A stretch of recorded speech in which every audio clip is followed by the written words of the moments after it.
Subhanalladzi asra bi'abdihi lailan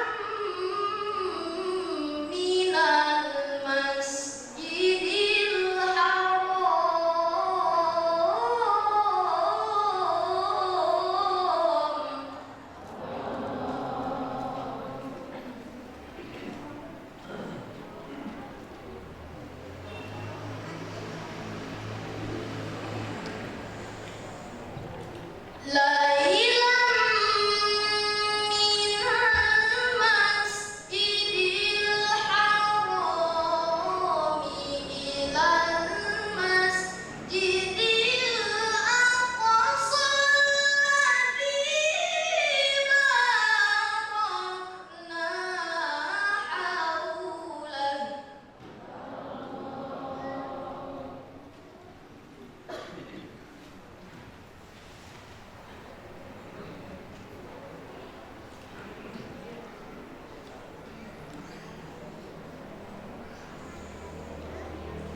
alladzi barakna haulahu linuriyahu min ayatina.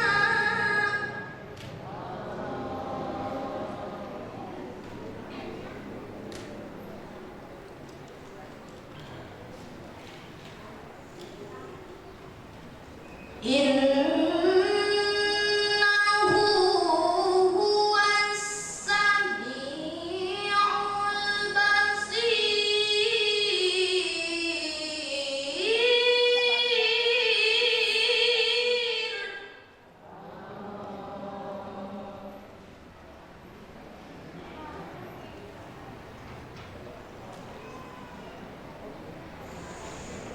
Innahu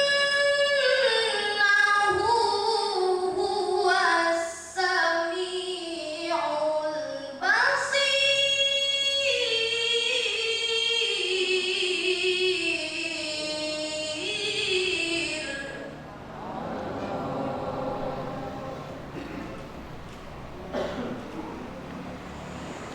Bismillahirrahmanirrahim.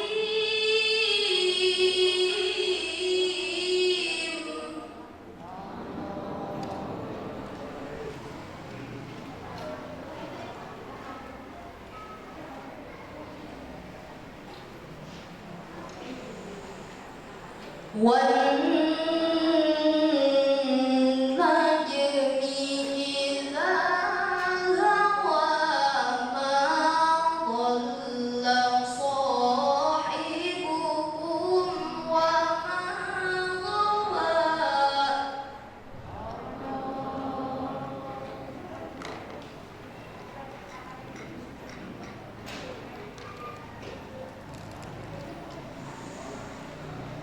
وَمَا يَنطِقُ عَنِ الْهَوَى إِنْ هُوَ إِلَّا وَحْيٌ يُوحَى.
Bismillahirrahmanirrahim. Alhamdulillahirabbil alamin. Assalatu wassalamu ala asyrofil anbiya'i wal mursalin wa ala alihi wa sahbihi ajmain. Amma ba'd.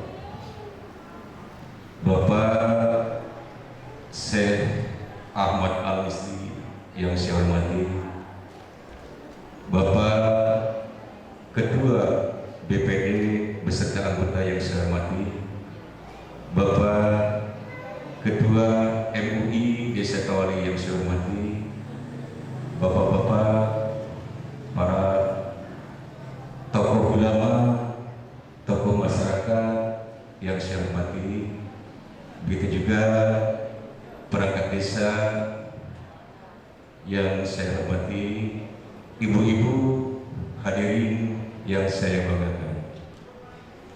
Pertama-tama, marilah kita panjatkan puji dan syukur kepada Rabbi bahwasanya di siang menuju sore kita bisa berkumpul bersama-sama dalam rangka pelaksanaan memperingati Isra Mi'raj yang secara langsung oleh Ketua Karang Taruna yang dibantu oleh Karang Taruna Linggawari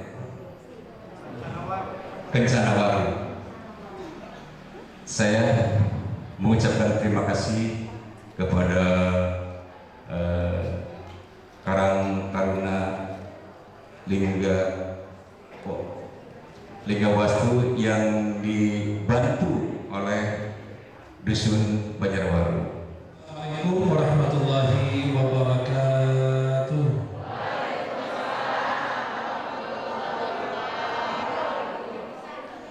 Alhamdulillah hamdan katsiran kama amar.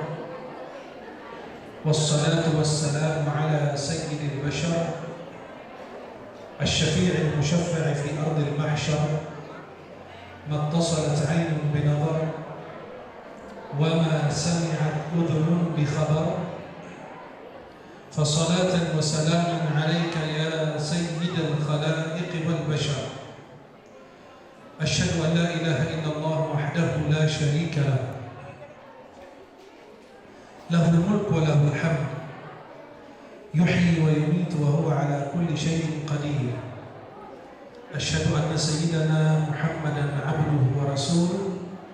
اللهم صل وسلم وبارك على سيدنا محمد وعلى آله وصحبه أجمعين وعلينا معهم برحمتك يا أرحم الراحمين. Para jamaah yang dimuliakan Allah, para hadirin dan hadirat, uhibbukum jami'an fillah. Saya mencintai kalian semua karena Allah. Semoga Allah senantiasa mempertemukan kita di dunia dalam taat dan di akhirat di surganya Allah. Senang sekali di siang hari ini bisa memandang wajah-wajah penghuni surganya Allah. Maka kita buat kesepakatan lebih dahulu. Setuju? Kita buat kesepakatan setuju? Kalau kalian masuk surga lebih awal, agar menunggu saya di pintu surga biar masuk surga bersama. Setuju? Tapi kalau saya masuk surga lebih awal, saya langsung masuk, tidak menunggu kalian. Karena kalian semua pada hafal jalan sendiri menuju surganya Allah. Yang saya hormati dan saya muliakan para alim ulama, para asatidz, para sepuh yang hadir, para aparat kepolisian, kepala desa, pengurus masjid Al-Imam, Al-Iman, dan seluruh jamaah, ibu-ibu pengajian, bapak-bapak semuanya, ikhwah akhwat yang mohon maaf saya tidak sebut namanya satu persatu, namun tidak mengurangi mahabbah, hormat dan ta'zim saya kepada semuanya. Semoga kita semua dirahmati oleh Allah dan kita semua senantiasa berada dalam lindungan Allah. Semoga wabah yang ada di tengah-tengah kita segera berakhir, biar bisa kita kembali ke masjid melaksanakan ibadah dengan sebaik-baiknya. Bisa kita merapatkan shaf kita kembali sebagaimana sebelum terjadi pandemi ini. Dan mudah-mudahan saudara kita yang sedang sakit, mengalami penyakit apapun atau terpapar COVID-19 ini, Allah segera angkat penyakitnya. Yang sudah wafat, Allah ampuni dosanya. Dan kita yang masih hidup diberikan kesehatan keberkahan oleh Allah. Dan kita semua diberikan kesempatan husnul khatimah. Semoga kita semua mendapatkan kesempatan husnul khatimah. Semoga kita wafat dalam keadaan bersuci, dalam keadaan membaca Al-Quran, dalam keadaan melaksanakan ibadah haji dan umrah. Kita wafat dalam keadaan sujud kepada Allah Subhanahu wa Ta'ala. Para jamaah yang dimuliakan Allah, para hadirin dan hadirat yang insya Allah senantiasa berada dalam lindungan Allah. Kita di siang hari ini dipertemukan. Dan pertemuan ini sudah tercatat di dalam Lauhul Mahfuz. Sebelum Allah ciptakan langit dan bumi sekitar 50.000 tahun, Allah sudah mencantumkan itu dalam Lauhul Mahfuz, bahwa saya akan bertemu siang hari bersama para ahli surga ya Allah di Masjid Al-Iman di saat ini. Dan kita bertemu karena Allah, dan juga kita berpisah karena mudah-mudahan kalau kita tidak sempat bertemu di dunia lagi, kita dipertemukan di surga kembali. Para jamaah yang dimuliakan Allah, kalian semua masing-masing datang panas-panasan. Kalian meninggalkan aktivitas, bermacam-macam kegiatan ditinggalkan hanya kesini. Jangan hanya bertemu dengan seorang makhluk. Jangan hanya ingin berharap bertemu dengan seorang hamba. Bisa jadi kalian lebih mulia dari hamba yang kalian datang karenanya. Maka kalian semua, kita semua saat ini berbaharui niat kita. Jangan mandang foto yang ada di luar, jangan mandang orang yang ada di depan, tapi mandanglah hati kita. Bagaimana kondisi hati kita saat ini bersama Allah, dan kita datang di saat ini tujuannya karena Allah bukan. Tujuannya karena mau menuntut ilmu atau tidak. Ada yang mengajak anaknya, ada yang bersama suaminya. Itu sebuah keberkahan kalau kita duduk di majelis ilmu. Nabi SAW mengatakan kepada para sahabat dalam hadis riwayat At-Tirmidzi dalam sunan beliau, "Idza marartum bi riyadil jannati farta'u." Qila wa ma riyadul jannah? Qala hilaqud dzikr. Kata Nabi SAW dalam hadisnya, kalau kalian lewati taman surga, ikut bergabung, ikut bersama mereka. Kata sahabat, apa yang dimaksud dengan taman surga ya Rasulullah? Kata Nabi SAW, hilaqud dzikr, majlis-majlis zikir seperti ini. Banyak orang-orang lain tidur nyenyak saat ini. Banyak orang bila alasan karena panas-panasan, padahal neraka jahanam lebih panas. Tapi kita semua panas-panasan ke sini berniat, ya Allah, aku siang hari bila-bila aku datang bersama suami, anakku, keturunanku, cucuku ke sini agar Engkau hindari aku dari azab neraka nanti. Maka setiap langkah kalian menuju ke sini dihitung pahala. Bahkan siapapun berusaha mencari jalan untuk ilmu, Allah Jalla Jalaluhu akan berikan kemudahan, dan Allah akan memudahkan jalan yang menuju surga Allah. Ayo kita semua luruskan niat kita saat ini. Saya hadir di Masjid Al-Iman ini karena Allah Jalla Jalaluhu. Saya ingin mendapatkan ilmu, saya ingin bersilaturahim, saya ingin didoakan oleh ibu-ibu yang salihah dan bapak-bapak yang saleh, saudara-saudari yang saleh dan salihah. Ketika masuk ke majelis, jangan merasa diri Anda paling sempurna, jangan merasa diri Anda paling mulia, jangan merasa diri Anda paling suci, jangan merasa diri Anda paling alim. Jangan tertipu dengan penampilan, itu cuma hanya kesinian doang. Bisa jadi kita lebih mulia, dan saya yakin di antara kalian banyak sekali orang lebih mulia dari sini. Karena dosa kita ini tidak ada baunya. Coba kalau ada yang cium bau dosa kita, gak ada satupun yang bisa dekat dengan kita. Istri dan anak akan menjauh dari kita. Ibu kita yang melahirkan dan membesarkan kita tidak akan mendekati kita. Hanya Allah Rahman dan Rahim. Dengan ampunan rahmat Allah Subhanahu wa Ta'ala, Allah menutupi aib kita sehingga orang sebelah kanan kiri tidak mencium bau dosa yang kita lakukan.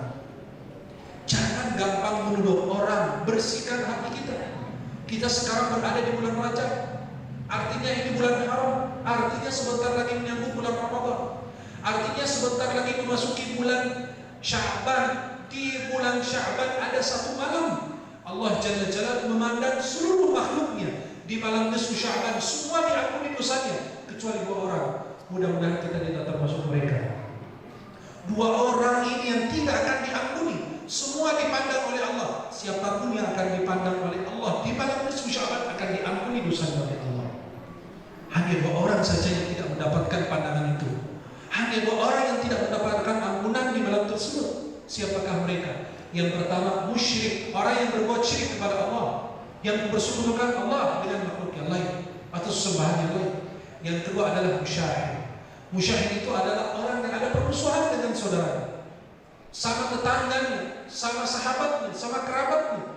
Maka mulai saat ini maafkan semua orang yang punya kesalahan sama kita. Orang muslim itu hatinya selalu bersih, tidak pernah menodai hatinya dengan rasa iri dan dengki kepada saudaranya. Para jemaah yang diberkati Allah Jalla Jalla, kita hadir di bulan Rajab ini. Allah berikan kesempatan bagi kita.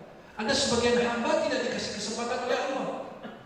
Ada yang diberi kesempatan, kesehatan, perlindungan sehingga kita masih diberi hidup. Jangan berpikir ini virus ini jauh dari kita, sangat dekat kepada kita. Tapi hanya kelembutan Allah, Maha Rahman Allah, Maha Pengasih, Maha Penyayang Allah, sehingga mencegah penyakit tersebut untuk masuk ke dalam tubuh kita. Bisa jadi ada dan tidak diketahui.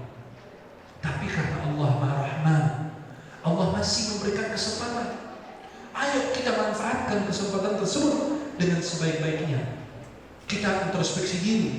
Siapa yang dulu tidak pernah sholat malam, mulai saat ini berlatih diri, biar nanti kalau telat tarawih tidak merasa keberatan, karena sudah cinta dengan sholat malam. Sholat tepat waktu. Kita sholat berjamaah di masjid, kita hidupkan masjid-masjid kita. Kita bermunajat agar ini pandemi ini segera berakhir. Jujur, kalau kita yang jauh dari Allah, wajar, kita manusia banyak kelebihan dan kekurangan. Kita kalau nggak datang ke masjid masih masuk akal. Tapi subhanallah, coba kalau Allah yang menjauhkan kita dari rumahnya, sampai pintu masjid tutup semua. Ramadan tahun lalu sampai muazzin-muazzin di Timur Tengah, sampai mereka berazan di dalam azan hayya 'alas shalah, mereka rubah dengan shallu fi rihalikum, salatlah di rumah kalian masing-masing. Allah mencegah kita ke rumahnya. Ada apa sehingga Allah marah sama kita? Oleh-oleh yang dibawa Rasulullah ketika Isra Mi'raj, kita aja tidak menghargainya, kita aja tidak memuliakannya. Bagaimana kita beruntung? Bagaimana kita mau bahagia? Ibu-ibu ngeluh banyak masalah sama suami, bapak-bapak ngeluh saya kehilangan pekerjaan. Hak Allah berikan sepenuh-penuhnya, sebaik-baiknya. Berikan hak Allah, Allah akan memenuhi permintaanmu. Seperti orang yang masuk ke dalam sebuah perusahaan, sudah kerja, ya, sudah baru hari pertama masuk perusahaan tersebut, minta gaji 1 bulan, padahal dia baru kerja. Salat itu kembali kepada kita. Oleh-oleh yang dibawa Rasulullah dari perjalanan yang mulia, Isra dan Mi'raj bagi Rasulullah, sehingga Allah Jalla Jalaluhu mengundang Rasulullah karena sebuah perkara yang penting adalah salat. Awalnya 50 waktu, ibu-ibu kebayang. Sekarang 5 waktu aja kita bilang, ya Allah, baru azan zuhur, udah azan asar ya. Udah azan asar, udah maghrib ya. Karena kita ini sibuk dengan urusan dunia, disibukkan oleh dunia. Kita ngejar dunia, kapan dunia mengejar kita? Kita ini setiap hari bangun tidur mikirin dunia, mau tidur lagi mikirin dunia. Besok makan apa? Allah jamin rezeki untuk buruh. Yang penting bertawakal dan bergerak, berusaha, berjalan di muka bumi Allah. Untuk menuju Allah, Allah sebutkan dalam Al-Quran, sari'u, bersegeralah, lari kalian. Tapi untuk rezeki kata Allah, famshu fi manakibiha wa kulu min rizq. Berjalan dengan tenang, sudah diatur. Kalian bukan mencari rezeki, tapi menjemput rezeki karena sudah diatur oleh Allah. Rezeki itu maaf, nggak ada tergantung, nggak ada 50 juta, 20 juta, 5 juta, 2 juta, itu nggak ada. Yang ada adalah keberkahannya. Orang gajinya 2,5 juta, 3 juta per bulan, tapi keberkahannya letak di situ. Istrinya sehat walafiat, mertuanya sehat, anaknya sehat, cucunya sehat, nggak pernah ngeluh sakit, hanya sakit biasa. Ada orang maaf gajinya besar, tapi setiap hari ke dokter yang berbeda. Berarti keberkahannya tidak ada. Allah Subhanahu wa taala mengundang Nabi, kalau antum dipanggil oleh pejabat, kita dipanggil oleh pejabat, Pak, saya ada urusan yang saya sampaikan. Berarti sebuah perkara yang penting sekali.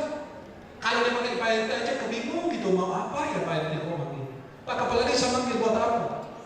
Ini Pak Lurah manggil buat apa? Pak Camat buat apa? Menteri buat apa?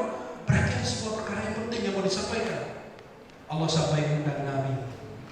Semua perintah, puasa, zakat, haji, semua perintah melalui malaikat Jibril. Hanya satu perintah melalui dari Allah langsung kepada baginda Rasulullah Muhammad sallallahu alaihi wasallam.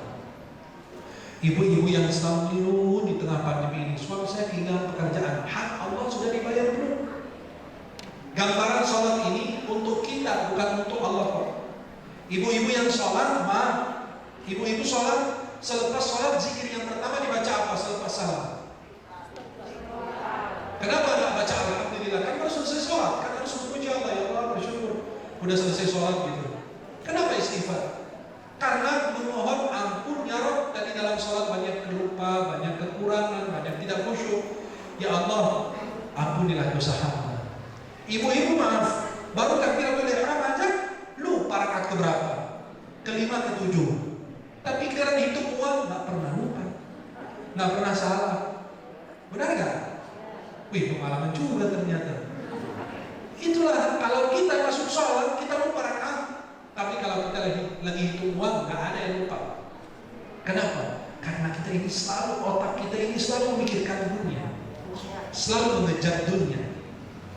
Coba perhatikan gambaran sholat untuk kita seperti ini. Ada orang kerja di sebuah perusahaan, sebuah proyek yang pembangunan rumah, komplek dan lain sebagainya. Bapak ini sudah tua. Beliau mengatakan kepada atasan, Pak, saya sudah 55 tahun, saya udah capek lah, udah seumur hidup kerja. Saya kepingin istirahat lah di rumah bersama anak cucu dan lain sebagainya. Saya mau istirahat, saya mau pensiun Pak, saya mau mundurkan diri. Kata atasan beliau apa? Halo, halo, halo, masih hidup? Alhamdulillah. Ngecek aja dapat ada yang meninggal, repot bahaya kan? Coba perhatikan, ini bapak ini bilang, saya mengundurkan diri. Kata atasannya, Pak, bangun rumah terakhir bapak dalam perusahaan kami dan kami insya Allah bisa memberikan izin bapak untuk mengundurkan diri.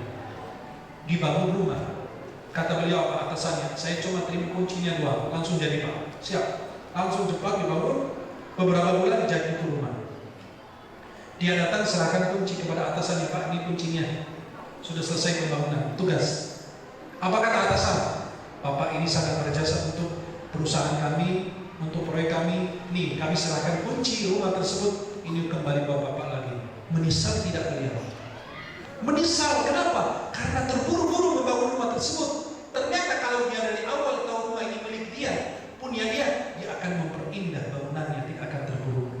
Begitulah sholat. Kita mengira sholat itu untuk Allah, kata Allah tidak. Ini sholat ini untukmu, kembali kepadamu.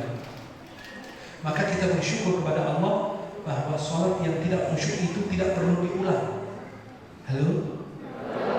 Masih hidup? Alhamdulillah. Coba perhatikan, kalau sholat yang tidak khusyuk wajib diulang, kita ini gak bakalan selesai sholat. Ibu-ibu tadi kalau selesai sholat subuh khusyuk tidak tadi? Enggak.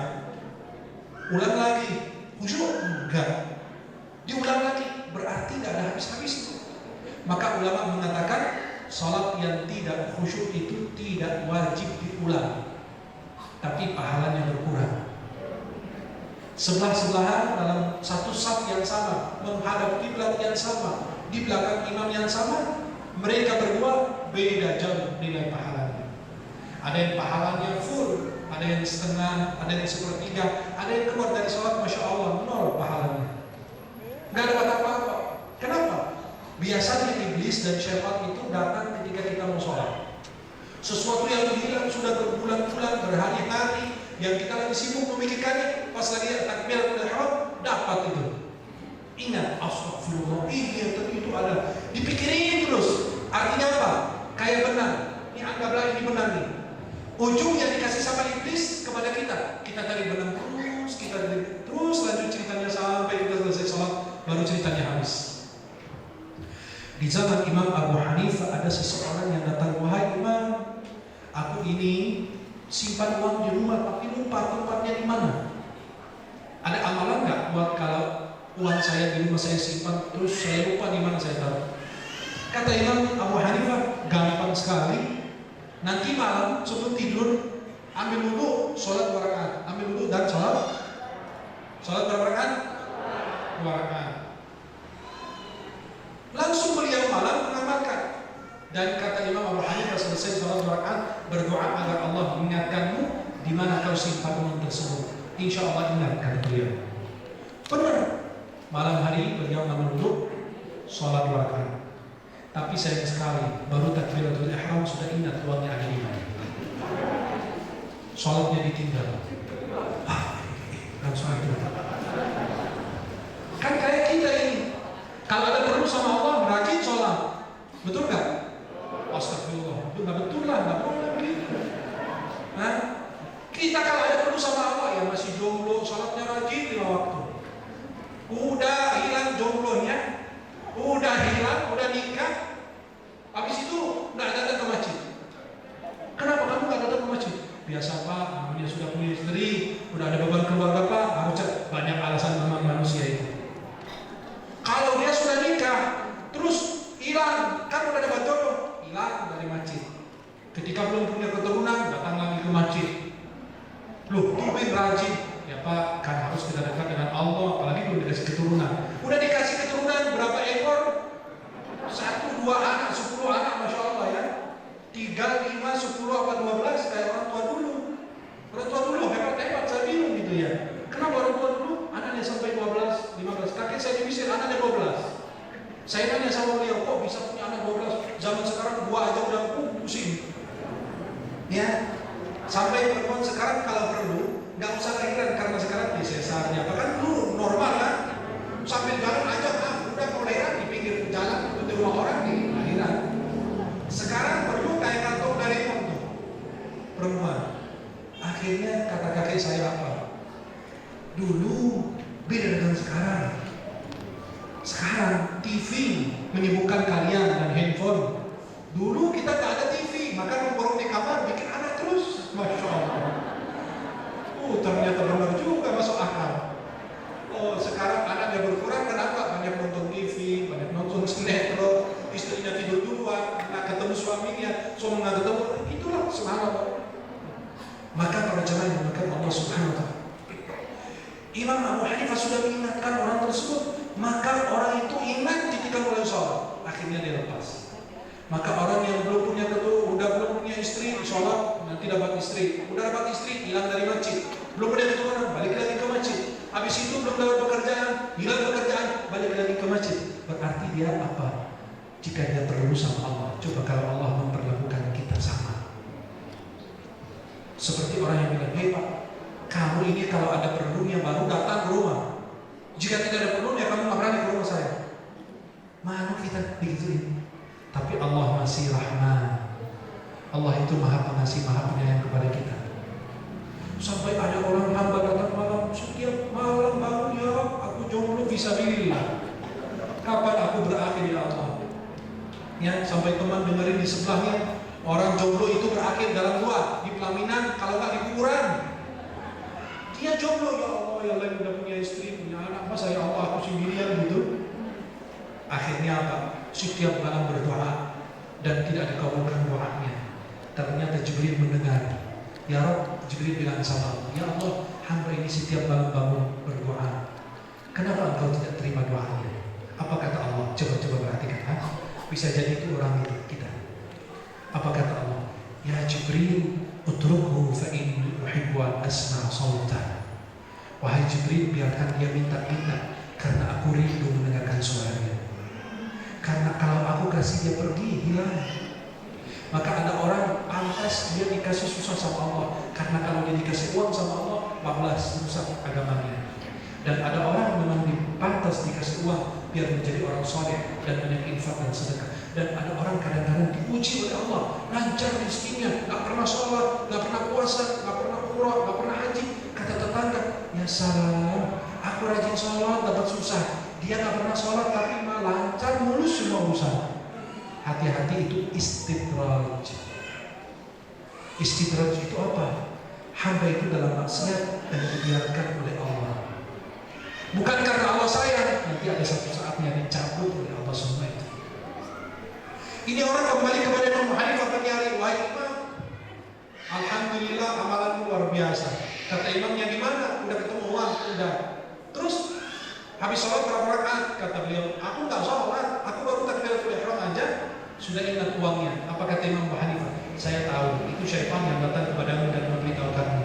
Buktinya kamu tidak melanjutkan rakaat yang kamu sudah niatkan lillahi ta'ala. Kata beliau, memang betul. Itulah kita para jamaah yang dimuliakan Allah. Maka dari perjalanan Isra Mi'raj Nabi di bulan Rajab ini, kita coba yang kita ambil satu aja kita pegang. Sholat 5 waktu. Sholat tepat waktu. Jangan sholat sesempatnya. Jangan sholat pada saat punya, nanti kalau punya waktu baru sholat. Rapatnya didahulukan daripada sholat. Sayang sekali. Allahu Akbar. Kalau kita dengar panggilan azan, hayya 'alas shalah, hayya 'alal falah. Loh, hayya 'alas shalah, marilah sholat. Kalau antum datang sholat, dapat yang berikutnya, hayya 'alal falah. Kamu akan menjadi orang yang beruntung bahagia. Nabi pernah azan tidak? Halo? Nabi pernah azan tidak untuk sholat 5 waktu? Yang jawab saya kasih Al-Quran hadiah.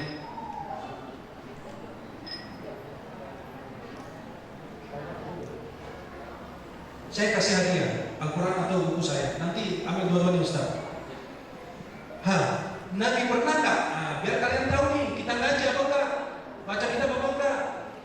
Nabi pernah nggak azan buat subuh atau zuhur atau asar atau maghrib atau isya? Pernah nggak Nabi azan?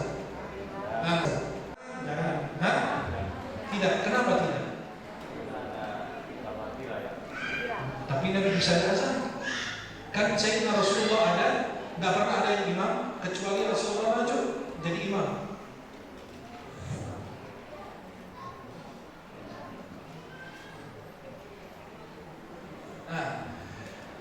Saya kasih beliau hadiah bukunya. Ini buku tulisan saya, namanya cincin. Antum belum pakai cincin, sudah nikah apa belum? Sudah nikah pun nggak ada cincin. Kalau di Arab itu bahaya. Suami kalau sampai lupa cincin kata istri, lu mau ngapain? Mau nikah lagi apa? Kalau orang di sana nggak pakai cincin, ya. Kalau saya sudah nikah tapi cincinnya diambil orang kemarin. Pas lagi pengajian dia bilang, Syekh cincin antum bagus. Mau? Iya, ambil aja. Yang penting karena kita gamis dia bahaya. Udah nggak pakai baju lagi. Nah, kalau di sana itu yang sudah nikah pakai cincin, kenapa? Orang biasanya dikit tuh. Oh, nggak pakai cincin berarti jomblo dia. Maka aku bahaya hati-hati. Jomblo juga nggak apa-apa. Ya, dulu orang nikah minta izin, sekarang minta maaf. Para jemaah yang dimuliakan Allah, kenapa Nabi pernah azan atau tidak? Tidak, kata beliau kan? Memang betul Nabi tidak pernah azan untuk sholat 5 waktu, tapi Nabi azan di telinga cucunya ketika lahir, Imam Hasan dan Husain. Kenapa Nabi tidak azan 5 waktu? Coba bayangkan kalau Nabi yang azan. Coba bayangkan aja. Nabi lagi azan, hayya 'alas shalah. Dan orang tidak datang. Nabi bilang, Nabi yang minta, datang sholat. Ayo kemana sholat? Dan orang itu tidak hadir, kata ulama, kafir karena tidak memenuhi panggilan Nabi. Maka bentuk kasih sayang Allah kepada umat Nabi Muhammad yang hidup di zaman itu, Nabi tidak pernah memandangkan azan. Orang sakit, orang buta, orang apapun, itu wajib semua datang ke masjid memenuhi panggilan Rasulullah Muhammad sallallahu alaihi. Saya mau bertanya, kita kan sholat kita banyak. Sholat kita kan banyak. Ada sholat subuh itu kan yang 5 waktu. Ada sholat duha. Saya mau nanya, minimal rakaat sholat duha ada berapa rakaat dan maksimalnya berapa rakaat? Angkat tangan dulu, jangan jawab. Silakan. Paling sedikit 2 rakaat, paling banyak? 12. Masya Allah, tabarakallah. Sholat duha itu minimal 2 rakaat, maksimal ada 3 pendapat ulama. Ada pendapat mengatakan 8 rakaat, ada pendapat mengatakan 12 rakaat, ada pendapat mengatakan sholat duha itu tidak ada batasnya, bebas mau sholat berapa rakaat. Saya mau bertanya lagi, waktu terbaik sholat duha itu jam berapa? Antara jam berapa? Hah? Masya Allah, hadiah walaupun salah. Salah dikasih hadiah, apalagi benar ya. Antara jam berapa?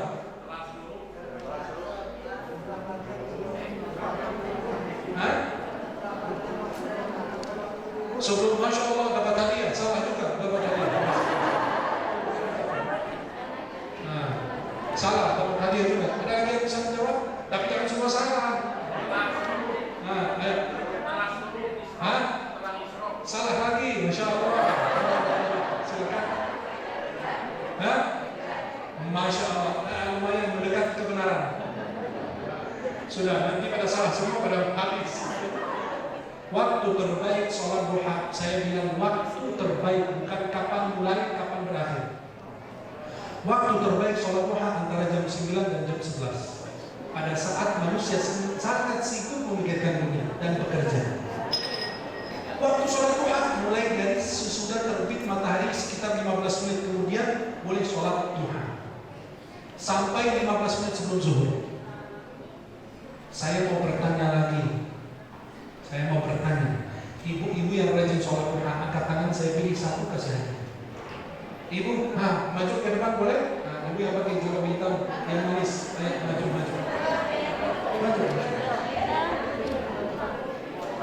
Oh, Masya Allah. Beliau juga boleh yang pakai jilbab hitam.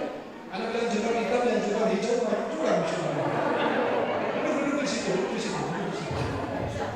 Jangan komentar ya. Santai. Hah? Masya Allah, suami ibu kalau ada bahaya saya. Saya mau bertanya, ibu rajin sholat duha nggak? Suka, Bu? Rajin apa suka? Kalau kita kan suka sholat. Berapa rakaat? 8, Masya Allah banyak masalah berarti ya. Mau Quran? Hah? Astagfirullahaladzim. Tenang. Memang ibu bisa meninggal apa? Astagfirullah, jangan gitu lah. Masa minta dua-duanya? Suaminya masih ada gak? Hati-hati, takut ini kan 2. Gak tahu 2 yang apa nanti deh. Ibu, kenapa? Ibu aja di sini apa? Nah, saya mau nanya, ibu sholat duha berapa rakaat? 8 rakaat. Apa manfaatnya sholat duha? Sebentar.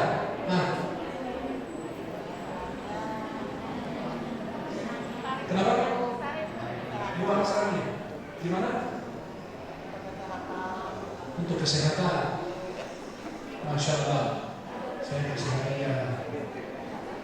Sholat duha ini untuk apa? Bersedia sedekah. Bersedia yang ada dalam tubuh. Ada 360 sendi dalam tubuh, itu sedekahnya. Terus apa kaitannya dengan rezeki? Tidak. Sholat itu memang membuka pintu rezeki, tapi jangan antum sholat subuhnya jam 6 dan antum mau buka pintu rezeki dengan sholat duha, nggak bakalan dibukakan pintu rezeki. Yang membuka pintu rezeki di pagi hari itu sholat subuh tepat waktu. Apalagi kalau laki-laki atau perempuan boleh sholat di masjid. Khusus perempuan boleh di rumah, boleh di masjid. Tapi buat laki di masjid.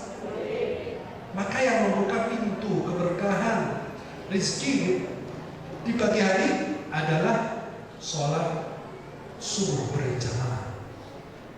Jangan antum kira sholat duhanya on time mau 12 rakaat, mau 300 rakaat, tapi sholat subuhnya kesiangan. Itu beda, nggak bisa. Yang wajib aja terlantar, apalagi yang sunnah. Halo? Para jamaah yang dimuliakan Allah Subhanahu wa Ta'ala, saya mau bertanya lagi. Di sini ada nggak yang hafal juz Amma? Loh, saya bilang juz 30 bukan 30 juz. Juz Amma bukan surat Amma yang seharusnya. Nah, nggak ada ya, astagfirullah. Saya takut kalian meninggal dunia nggak bawa hafalan Quran sayang sekali. Al-Quran ini menjadi syafaat untuk kita di hari kiamat. Saya mau bertanya lagi, siapakah ibu-ibu yang benar-benar cinta sama suaminya? Ibu,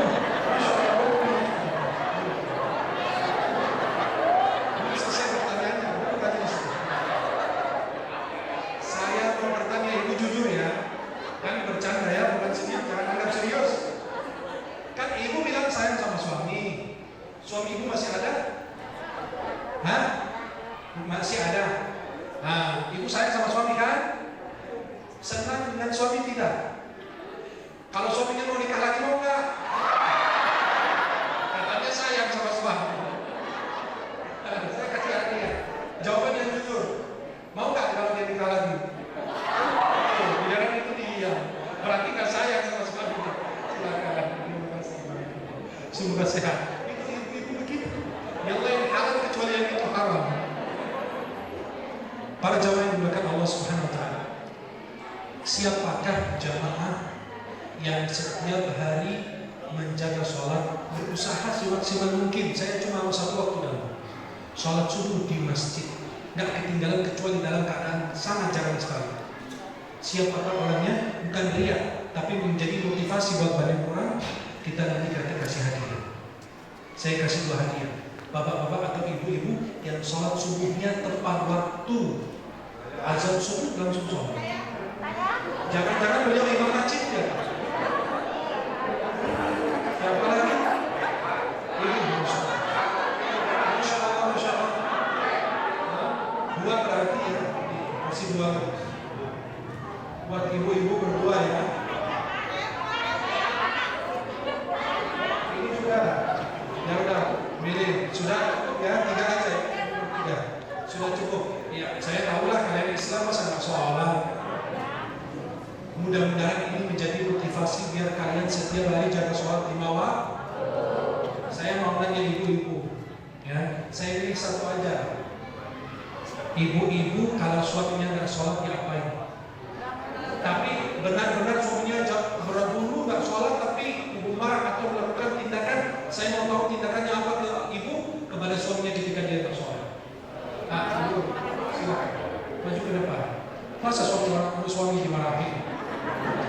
Silakan dulu. Nah, ibu suaminya masih ada? Ada. Nah, kalau suami nggak sholat diapain? Dibangunin lagi tidur. Nah, bagus. Pas bangunin dia marah nggak? Nah, bentar akhirnya jam 7 sholat. Ya, Masya Allah. Ibu rajin sholat malamnya.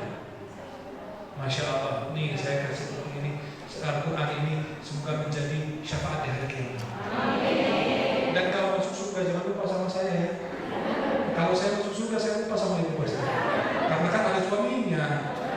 Masya Allah. Mudah-mudahan Allah Subhanahu Wa Taala senantiasa berkahi kita dan para jemaah mulai saat ini. Ayolah kita hidupkan sholat berjamaah di masjid. Ini kan hadiah dari Allah untuk baginda Rasulullah dalam perjalanan Isra Mi'raj. Antum punya masalah apa aja, insya Allah selesai dengan sholat. Allah Subhanahu Wa Taala menjelaskan, Ya ayyuhalladzina amanu ista'inu bis-sabri was-salat.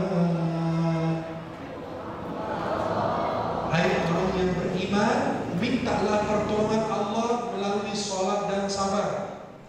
Kita ini bersabar ketika terjadi musibah. Kita bersabar dan mencari solusi dengan sholat. Ibu kalau dapat masalah langsung sholat 2 rakaat, sholat 2 rakaat aja, minta solusi sama Allah. Allah yang akan mengilhamkan di pikiran atau di hati kita cara jalan keluar dari masalah tersebut. Ibu-ibu, bapak-bapak yang punya masalah apapun permasalahannya, masalah dengan istri, masalah dengan anak, dengan orang tua, dengan saudara, dengan kerabat, selesaikan permasalahan dengan 2 rakaat di malam hari sebelum tidur. Antum ambil wudu, sholat 2 rakaat hajat, minta diberi jarak oleh Allah, kemudian baca surat Alam Nashrah Laka, dibaca 3 kali, diniatkan Allah mudahkan segala urusannya. Dan mudah-mudahan Allah Subhanahu Wa Taala mudahkan segala urusan kita. Allah mudahkan segala urusan dan hajat kita. Dan mudah-mudahan seluruh jamaah yang hadir, semua yang ada di Masjid Al-Iman ini tidak meninggalkan masjid kecuali diampuni dosa masjid. Dan semua yang datang dengan penuh harapan, cita-cita kepada Allah, Allah kabulkan hajatnya. Dan Allah mudahkan segala urusannya. Dan Allah Subhanahu Wa Taala pertemukan kita di dunia dalam taat dan di akhirat di surga-Nya Allah. Amin ya rabbal alamin. Mudah-mudahan yang saya sampaikan bermanfaat. Semoga Allah pertemukan kita di dunia dalam taat dan di akhirat di surga-Nya Allah Subhanahu Wa Taala. Aku qauli hadza wa astaghfirullah li wa lakum. Wassalamualaikum warahmatullahi wabarakatuh.